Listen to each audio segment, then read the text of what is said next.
नमस्कार। India debate में आप सबका स्वागत है। मैं हूं आशुतोष पाठक। मित्रों, क्यूवाइब ने जिस बात की आशंका जताई थी, उपराष्ट्रपति, पूर्व उपराष्ट्रपति, अब तो पूर्व उपराष्ट्रपति धनखड़ के समय में वो आशंका पूरी तरह से सच साबित हो रही है। नेपाल में जो जेनजी का माहौल बना और जेनजी के आंदोलन के बाद जो सत्ता का हस्तांतरण हुआ, जो तख्ता पलट हुआ, सत्ता का हस्तांतरण हस्तांतरण कहना ठीक नहीं है, तख्ता पलट किया गया, कू किया गया, तो उसकी प्लानिंग भारत में भी हो रही थी। इसके बारे में क्यूवाइब ने सबसे पहले आपको बताया था और एक खिलाड़ी का भी जिक्र किया था, धनखड़ के साथ साथ जिक्र किया था। अब इन सभी खिलाड़ियों का एक प्लान बी भी तैयार था उसी वक्त, हालांकि वो प्लान ए का हिस्सा था। उस वक्त क्यूवाइब नेटवर्क ने आपको बताया था कि ये जो धनखड़ के साथ जो मुलाकातों का सिलसिला चल रहा है कुछ लोगों का, वो ये चाह रहे हैं कि प्रधानमंत्री मोदी के खिलाफ जो उनके अलाई पार्टनर हैं वो अविश्वास जताएं और वो उनसे समर्थन वापस ले लें और फिर देश भर में माहौल बनाया जाए कि ये सरकार अविश्वास में है और देश में फिर चुनाव का वातावरण हो और उस चुनाव के वातावरण के पहले कुछ जातिगत आंदोलन किया जाए, हिंसक झड़पें हो, सड़कों पर माहौल बने और भारतीय जनता पार्टी को डिस्क्रेडिट किया जाए, क्योंकि अलाय पार्टनर ऑलरेडी वो उनका साथ छोड़ चुके होंगे। इसकी पूरी रूपरेखा बन गई थी, बना ली गई थी, लेकिन जिनके सहारे ये सब काम होना था, उन्हीं के सौजन्य से ये बातें लीक हो गई और उनको ही थोड़ी शंका हुई कि ये मामला चल नहीं पाएगा। जिन्होंने आज हमको इस परिस्थिति में इतना समर्थन दिया है, अगर मैं उनको धोखा देकर के उनके ही खिलाफ कोई मोर्चाबंदी करता हूं, तो हमारे प्रदेश में जनता हमारा साथ देगी कि नहीं देगी कहना मुश्किल है। क्योंकि जो अलाइ पार्टनर थे और उसमें खास तौर से चंद्रबाबू नायडू और नीतीश कुमार, दोनों की जीत में नरेंद्र मोदी की भूमिका बहुत बड़ी थी और दोनों अपनी जीत का सेहरा भले ही सार्वजनिक रूप से मोदी को ना दे, लेकिन उनका मन स्वीकार करता था। मन उनका जानता था कि हमारी जो स्टेट में जीत हुई है, उसमें बड़ी भूमिका प्रधानमंत्री नरेंद्र मोदी की है और हमारे हमारे राज्य के आवाम भी इस बात को स्वीकार करते हैं। तो अगर हम अपने राज्य के आवाम के साथ धोखाधड़ी करेंगे तो जनता नाराज हो जाएगी। कम से कम बिहार में तो स्थिति बिल्कुल पलट जाएगी और इस बात का जिक्र मैंने बहुत पहले भी किया हुआ है कि बिहार में 11-12 जो भी सांसद हैं जेडीयू के, उसमें से अधिकतर समझिए कि बीजेपी लीनियंट ही हैं और मोदी लीनियंट है। वो जेडीयू लीनियंट नहीं है। जेडीयू के तरफ उनको बहुत बहुत उनके प्रति आभार प्रकट करते हैं, ऐसा बिल्कुल नहीं है। तो अभी जो स्थिति बन रही है, उसमें ये लगा इन दोनों को कि ये काम नहीं हो सकता। हालांकि ये सूचना नीतीश कुमार तक नहीं पहुंची थी। सूचना पहुंचाई गई थी चंद्रबाबू नायडू को और उनको भरोसा था कि चंद्रबाबू नायडू ही समर्थन वापस लेंगे। याद कीजिए आपको अटल बिहारी वाजपेयी का दौर, जब जयललिता को मनाया गया और उसको मनाने वालों में कौन थे सबसे ज्यादा शामिल, जो आज तक अपने उस कृत्य का ये भुगत रहे हैं कि बहुत ही ब्रिलियंट व्यक्ति हैं, बहुत जानकार व्यक्ति हैं, लेकिन अपने इन्हीं कृत्यों की वजह से आज वो मोदी का भी विश्वास नहीं जीत पाए, वरना आज मोदी की कैबिनेट में वो मंत्री होते। मोदी के लिए वो बैटिंग भी कर रहे थे एक जमाने में, लेकिन उनकी वो अपनी आदत से बाज नहीं आते हैं। वो अपने ही मित्रों के खिलाफ मोर्चा खोल देते हैं, जिनके बारे में वो उनकी तारीफ करते रहते हैं, उनके खिलाफ वो मोर्चा खोल देते हैं। मैं बात कर रहा हूं सुब्रमण्यम स्वामी जी का। मैंने अभी कुछ दिन पहले सुब्रमण्यम स्वामी से बात करने की कोशिश की है, हो सकता है मैं जल्दी बातचीत भी करूं। लेकिन सुब्रमण्यम स्वामी जी जो हैं, उनके बड़ी भूमिका थी जयललिता को मनाने में और जयललिता को समर्थन वापस दिलवाने में, कि उन्होंने समर्थन वापस ले ले अटल बिहारी वाजपेयी की सरकार से और जयललिता ने समर्थन वापस ले लिया था। इस बार फिर एक षड्यंत्र चल रहा था कि साउथ की ही पार्टी जिनके सहारे मोदी जी की सरकार चल रही है, उनको मनाया जाए, उनको कहा जाए कि आप समर्थन वापस ले लीजिए। तो चंद्रबाबू नायडू तक ये संदेश पहुंचा और बाद में आप सबको हमने बताया हुआ है ऑलरेडी कि चंद्रबाबू नायडू के ही तरफ से ये मैसेज प्रधानमंत्री मोदी को चला गया कि साहब ये सब खेल रचा जा रहा है। और फिर मोदी सतर्क हो गए, मोदी की टीम सतर्क हुई और उसके बाद तो इतिहास है। आपने देखा कि किस प्रकार से उपराष्ट्रपति को इस्तीफा देना पड़ा, नए उपराष्ट्रपति का चुनाव हुआ और नए उपराष्ट्रपति के दिन भी बड़ी माहौल बनाई गई कि ये क्रॉस वोटिंग होगी और ये राधा कृष्णन जी हार जाएंगे और बी सुदर्शन रेड्डी जीत जाएंगे और फिर मोदी जो है सो अल्पमत में आने वाला है। ये सारा तिकड़म किया गया, लेकिन 9 सितंबर की तारीख आई, 9 सितंबर के दिन मेजॉरिटी से जो 424 हो रहा था एनडीए अलायंस के लोगों को जो बहुमत का आंकड़ा था वो 437 का था। उनको लग रहा था कि कंफर्टेबल मेजोरिटी है, लेकिन 452 सीट 52 वोट आ गए। 452 वोट लेकर के राधा कृष्णन जी उपराष्ट्रपति बन गए। अब ये भी नहीं पच रहा था, प्लान बी पहले भी तैयार हो रहा था और ये ठीक नेपाल के बाद इसको दोहराए जाने की भूमि तलाश की जा रही थी। कहां पर दोहराया जाना, कैसे कैसे छद्म चल रहे हैं इस देश में, आज मैं आपको एक एक करके एक्सपोज कर रहा हूं।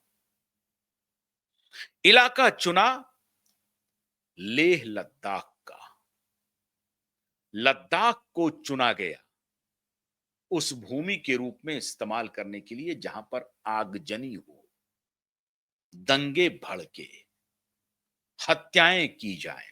और किया इन लोगों ने, कोई कारण नहीं था, कोई कारण नहीं था जो वहां पर हत्या किया जाना चाहिए या दंगा भड़काना चाहिए, आगजनी की जानी चाहिए। जिस डिमांड को लेकर के सोनम वांगचुक पिछले 15 दिन से भूख हड़ताल कर रहे थे और उनके दो जो साथी थे वो भी 70-72 वर्ष के थे, जिनको अस्पताल में भर्ती कराया गया। जो प्राथमिक कारण जो दिया जा रहा है कि उनको जो अस्पताल में भर्ती कराया गया, उसके बाद से युवाओं में आक्रोश हो गया और वो आगजनी पर उतारू हो गए। और आगजनी पर नहीं उतारू हुए, 4 लोगों की बलि ले ली, 4 लोगों की मौत हो गई लेह लद्दाख में। इसकी कोई आवश्यकता नहीं थी। 25-26 सितंबर मतलब आज और कल दोनों दिन जबकि हिंसा हुई है वहां पर, 25-26 तारीख को केंद्र सरकार के साथ लद्दाख के जो भी लोग थे, जो काउंसिल है वहां पर डेवलपमेंटल काउंसिल, उनके साथ और भी लोगों के साथ जो वहां के स्टेक होल्डर हैं, उनके साथ मीटिंग तय हो गई थी। ये मीटिंग 9 अक्टूबर को पहले से शेड्यूल थी, लेकिन विवाद किया गया कि नहीं 9 अक्टूबर तक हम इंतजार नहीं करेंगे, 25-26 अक्टूबर सितंबर में होनी चाहिए बातचीत। भारत सरकार ने, केंद्र सरकार ने सितंबर में बातचीत की तारीख तय कर दी और 25-26 सितंबर को तय हो गई थी बातचीत। लेकिन बातचीत तो करनी नहीं थी, इन्हें बातचीत करनी नहीं थी, क्योंकि अगर बातचीत होती तो ये मामला सारा खत्म हो जाता। तो बातचीत इन्हें नहीं करनी थी, इनको तो दंगा भड़काना था, इनको तो हत्या करनी थी, इनको आगजनी करनी थी।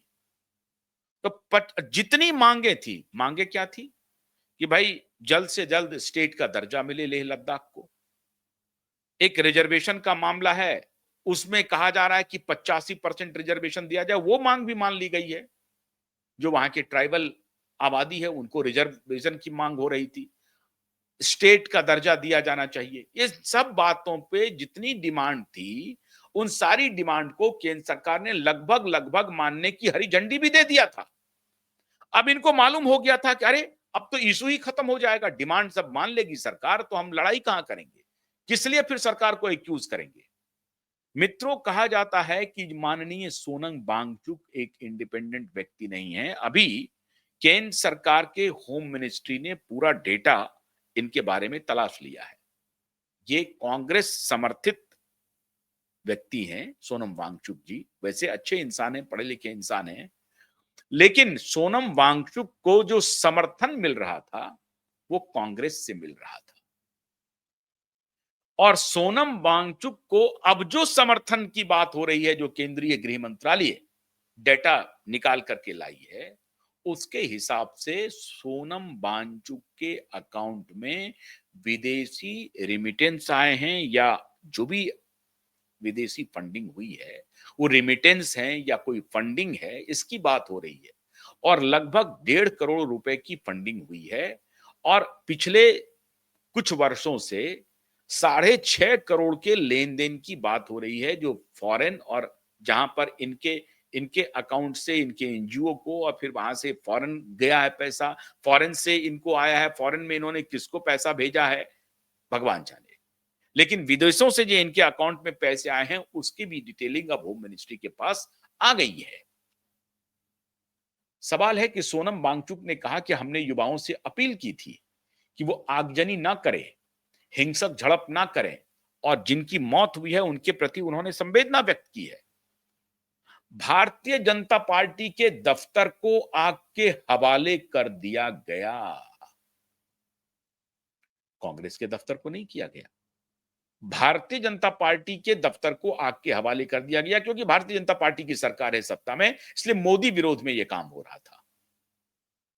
जबकि केंद्र सरकार सिंपैथेटिकली, आप सोचिए, लेह लद्दाख को अलग किया। लेह लद्दाख अलग डेवलपमेंटल काउंसिल बना है, हिल डेवलपमेंट काउंसिल बना है। लद्दाख के ट्राइबल लोगों के लिए केंद्र सरकार बहुत आगे का सोच रही है, न सिर्फ रिजर्वेशन का, लेह लद्दाख को और कैसे बिल्ड किया जाए, कैसे डेवलप किया जाए, इस पर काम हो रहा है और ये सब उनको मालूम था कि ये कार्रवाई ऑलरेडी चल रही है। फिर भी उनको लगा कि 9 अक्टूबर को अगर मीटिंग होगी तो हमारे जितने मुद्दे हैं सरकार सारे मुद्दे को मान लेगी, जिस पर सरकार ऑलरेडी पहले से काम कर रही है। नहीं मानने का कोई सवाल नहीं था। और लेह लद्दाख एक बहुत ही सेंसिटिव इलाका है भारत के लिए, उस पर वहां की आबादी से विरोध में चले जाना ये कोई भी सरकार अफोर्ड नहीं करेगी। इसलिए वहां की आबादी की जो कुछ भी डिमांड थी उसको केंद्र सरकार बहुत सिंपैथेटिकली देख रही थी और उसको पूरा करने पर काम भी कर रही थी और वो काम हो जाता 9 अक्टूबर को। इसकी सूचना इन उपद्रवियों को वहां पता चल गई कि केंद्र सरकार 9 अक्टूबर को हमारी सारी मांगों को मान लेगी, तो फिर हमारे पास मुद्दा क्या रहेगा? हमारा एजेंडा तो मांग मनवाना है ही नहीं, हमारा एजेंडा तो कुछ और है। अब और क्या है? वो और है मोदी के खिलाफ तख्ता पलट करना, मोदी को सत्ता से बाहर निकालना, मोदी के खिलाफ देश भर में आंदोलन करवाना, हिंसक झड़प करवाना, आगजनी करवाना, युवाओं को आंदोलित करना। तो मुद्दा तो होगा लेह लद्दाख से, लेकिन क्या पता कहीं आसाम में भी आंदोलन शुरू हो जाए, क्या पता कहीं मणिपुर में आंदोलन शुरू हो जाए, क्या पता उत्तर प्रदेश में आंदोलन शुरू हो जाए। बड़ी टाइमिंग बड़ी अच्छी थी। इधर लेह लद्दाख में आगजनी की खबरें शुरू हुई और उधर कानपुर से मित्रों एक और खेल शुरू हुआ। एक जरा वो भी निकाल लीजिए, आई लव मोहम्मद का खेल शुरू हो गया। आई लव मोहम्मद, आपको मोहम्मद से प्रेम है, किसको आपत्ति है, लेकिन इसका पर्चा लेकर के निकलने की क्या जरूरत है? तब जबकि दशहरे का पर्व पूरे देश भर में धूमधाम से मनाया जा रहा है और तब जबकि कई जगहों पर दांडिया का आयोजन किया जा रहा है। तो ये आई लव मोहम्मद का सिलसिला शुरू हुआ कानपुर से और फिर ये पहुंच गया अहमदाबाद, गांधीनगर, और वहां फिर दांडिया जहां पर हो रहा है उसके आगे ये सब आई लव मोहम्मद और इस तरह का खेल चलना शुरू हो गया। वहां हिंसक झड़प हो गई गांधीनगर में, कानपुर में शुरू हुआ और खाली कानपुर नहीं, उत्तर प्रदेश के कई शहरों में आई लव मोहम्मद का खेल शुरू हो गया। आसाम में भी खबर आने लगी कि आसाम में भी आई लव मोहम्मद का खेल शुरू हो गया। इधर लद्दाख में खेल शुरू हुआ, वांगचुक जी चले गए, फास्ट उनका टूट गया। वांगचुक जी अपील कर रहे हैं कि मैंने युवाओं से अपील की है कि हिंसक आंदोलन ना करें, सड़क पर ना उतरें। इधर आई लव मोहम्मद चलने लगा और उधर युवा लद्दाख में अपनी डिमांड को लेकर के बैठ गए, जो डिमांड पूरी तरह से भारत सरकार उस डिमांड को मानने के लिए तैयार थी। उनको बता भी दिया गया था 9 अक्टूबर को वो सारी डिमांड को मान लिया जाना था। 25-26 सितंबर को भी मीटिंग होनी थी, लेकिन ठीक उस मीटिंग के पहले वहां पर आगजनी शुरू हो गई और 4 लोगों की बलि ले ली इन माफियाओं ने। अब कहा जा रहा है मित्रों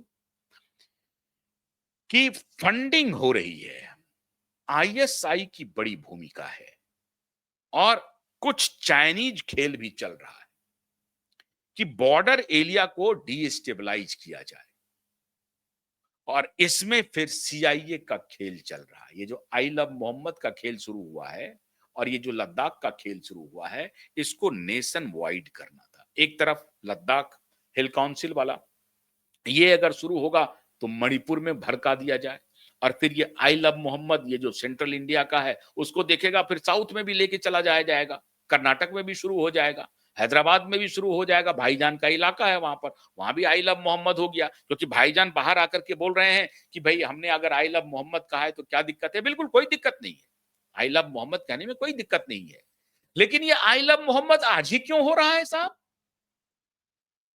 हो क्यों रहा है? तो इस्लाम से कोई लेना देना नहीं है इनको। इस्लाम की रक्षा के लिए, अपने धर्म के लिए वो कुछ नहीं कर रहे हैं।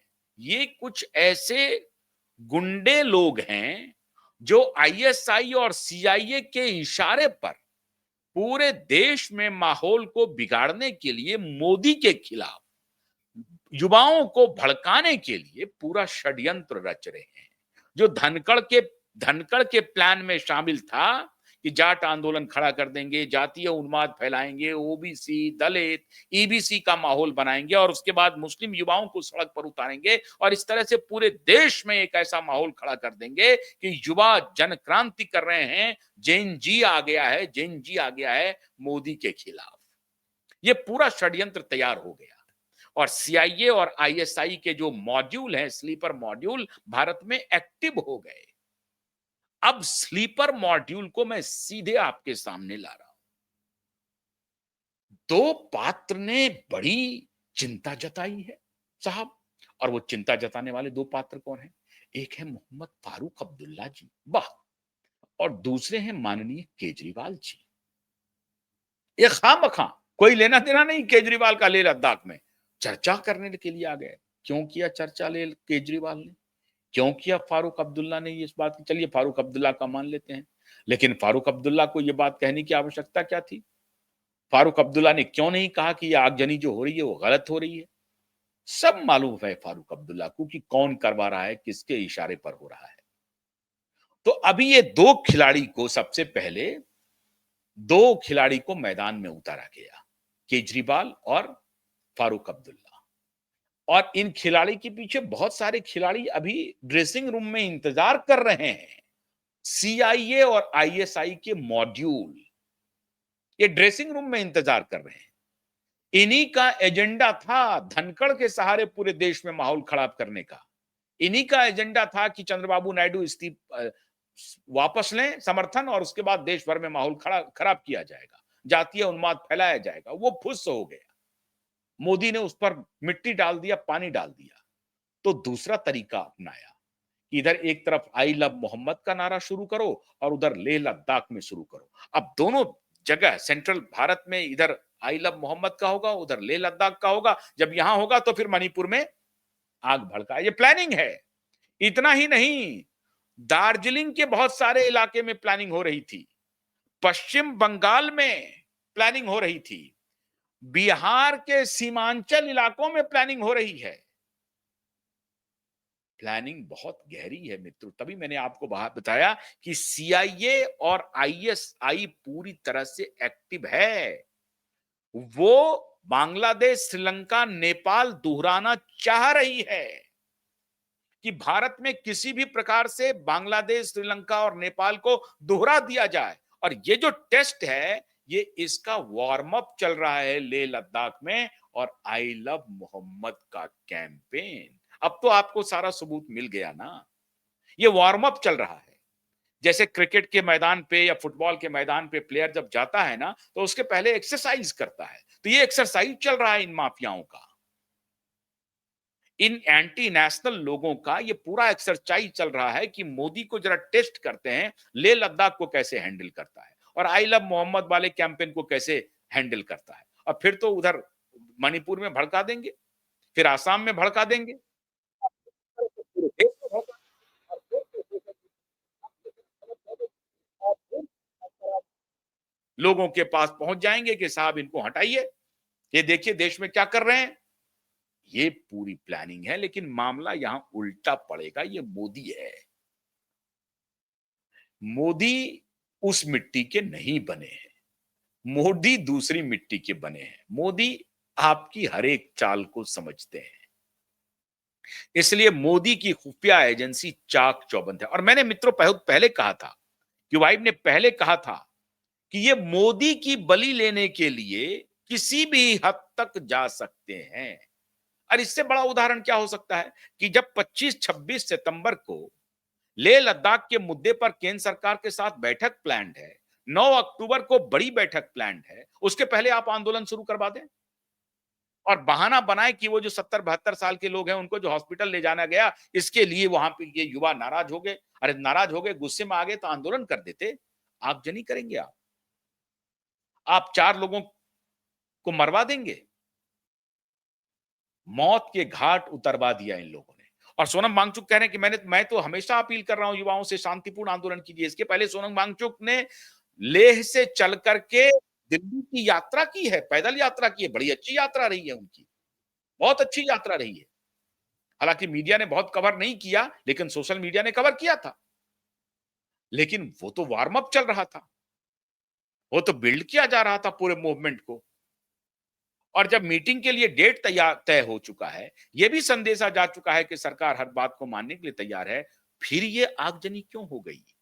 तो ये टेस्ट चल रहा था असल में। ये वार्म अप चल रहा है कि मोदी के खिलाफ नेपाल दोहराया जा सकता है कि नहीं। मोदी के खिलाफ बांग्लादेश दोहराया जा सकता है कि नहीं, श्रीलंका दोहराया जा सकता है कि नहीं। फिलीपींस में खेल शुरू हो गया, फ्रांस में खेल शुरू हो गया, इंग्लैंड में अलग खेल शुरू है। हालांकि सब जगह अलग अलग दूसरे दूसरे हालात हैं, लेकिन भारत में पैटर्न वही है। और भारत में सीआईए और आईएसआई के मॉड्यूल पूरी तरह से एक्टिव हैं और ये मॉड्यूल बड़े बड़े लोगों के रूप में सामने में है आपके। और आज मैं पूरी जिम्मेदारी से कह रहा हूं कि फारूक अब्दुल्ला और अरविंद केजरीवाल के साथ साथ पूरा का पूरा कुनबा है जो भारत में एनार्की ला करके बांग्लादेश और नेपाल बनाना चाहता है। और अरविंद केजरीवाल तो खुद को एनार्किस्ट कहता है। वो कहता है कि मेरा तो बिलीव है एनार्किज्म में, मैं तो अराजकतावादी हूं। वो कहता है, खुद भी कहता है वो आदमी। तो अरविंद केजरीवाल अब चूंकि कहीं पर है नहीं, जनतंत्र में उनको अब भरोसा नहीं रहा। उनको मालूम है कि जनता ने उनको रिजेक्ट कर दिया। जिस जनता को उन्होंने गुमराह किया था 2010-11 में, और राजीव दीक्षित की मृत्यु के बाद यह व्यक्ति किस तरह से आगे बढ़ा, ये पूरी दुनिया को मालूम है। नहीं मालूम है तो एक दिन और अलग से बताएंगे कि राजीव दीक्षित की कैसे मौत हुई और कैसे ये सीआईए की उपज थे अरविंद केजरीवाल। और उसमें चूक हो गई संघ से भी। संघ ने भी इन्हें काफी मदद किया क्योंकि उनको स्कोर सेट करना था कांग्रेस से, लेकिन ये भस्मासुर हो गए। अब ये अरविंद केजरीवाल को लग रहा है अब तो हम कहीं हैं नहीं, पंजाब चुनाव हम हारेंगे, तो देश में उन्माद पैदा करो और उसी में आग में घी डालने का काम करो, तो फिर वो नेतृत्व तो हमारे पास आ जाएगा। और फिर कहेंगे कि पूरे देश में जो है असंतोष है मोदी के खिलाफ। तो ये प्लान बी, वो जो खत्म हो गया था धनखड़ के जमाने में, वो प्लान बी तैयार है और प्लान बी पर एक्शन शुरू है। इसीलिए भारत सरकार को चाक चौबंद रहना पड़ेगा, इन माफियाओं पर नजर रखनी पड़ेगी, इनके मूवमेंट पर नजर रखना पड़ेगा कि ये किधर किधर जा रहे हैं। फारूक अब्दुल्ला तो पता नहीं, इनके पिताजी शेख अब्दुल्ला ही जिस तरह से धोखा दे रहे थे, आज भी धोखा दे रहे हैं। मैं तो हैरान हूं, इनका पूरा खानदान कश्मीरी पंडित है, लेकिन ये अब मुल्ला बन गए हैं। तो अब ये तो उसी की भाषा में वो कहते हैं ना कि नए नए मुल्ला जो होते हैं वो ज्यादा प्याज खाते हैं। तो ये ज्यादा ऑर्थोडॉक्स हो गए, ज्यादा कट्टर हैं। हालांकि ये रंगीन मिजाज के हैं, नाच गाना सब कुछ करते रहते हैं। लेकिन फारूक अब्दुल्ला की प्रतिक्रिया आ गई और माननीय केजरीवाल जी की प्रतिक्रिया आ गई। ये प्रतिक्रिया नहीं आई, इन्होंने एक्सपोज किया। और कहते हैं ना कि ऊपर वाले को कुछ और ही मंजूर रहता है। तो इनका जितना ये षड्यंत्रकारी जो पीछे में बैठे हुए हैं, वो एक्सपोज हो गए बयान दे करके। तो इन लोगों का जो प्लान बी तैयार है, उस पर काम शुरू है, लेकिन भारत सरकार चाक-चौबंद है और हमारे देश की जनता इन माफियाओं के मंसूबे को जानती है और जनता इनके ऊपर भरोसा नहीं करेगी और हमारे जो आई लव मोहम्मद वाले लोग हैं, वो कृपा करके इस तरह के आंदोलन में न जाएं, इस तरह का माहौल खराब न करें। मोहम्मद से किसी को बैर नहीं है, इस्लाम धर्म को मानने वाले से किसी को बैर नहीं है, वो शांतिपूर्ण तरीके से अपना काम कर रहे हैं। इस्लाम के मानने वाले युवाओं को भड़काने का जो सुपारी दिया गया है आईएसआई और सीआईए की तरफ से, मैं उनसे अनुरोध कर रहा हूं कि आप लोग मत भड़किए, आप लोग इस तरह के जाल में मत फंसिए, ये देश को तोड़ने की प्लानिंग चल रही है। तो देश को एकजुट रखने के लिए आप सभी युवाओं का सहयोग चाहिए, इसीलिए सब लोग इकट्ठा रहिए। देश एक विपरीत परिस्थिति से गुजर रहा है, आप उसे और विपरीत ना बनाइए, नहीं तो सरकार फिर सख्ती से काम भी लेगी। और उत्तर प्रदेश में तो मान के चलिए जब वो योगी जी हैं, तो डरने की कोई ज़रूरत नहीं है। भारत में ये सब कुछ नहीं होगा, इनका प्लान फेल ही होगा, लेकिन क्यूबाइब ने जो कहा था, वो सच साबित हो गई है। बहुत-बहुत शुक्रिया। नमस्कार।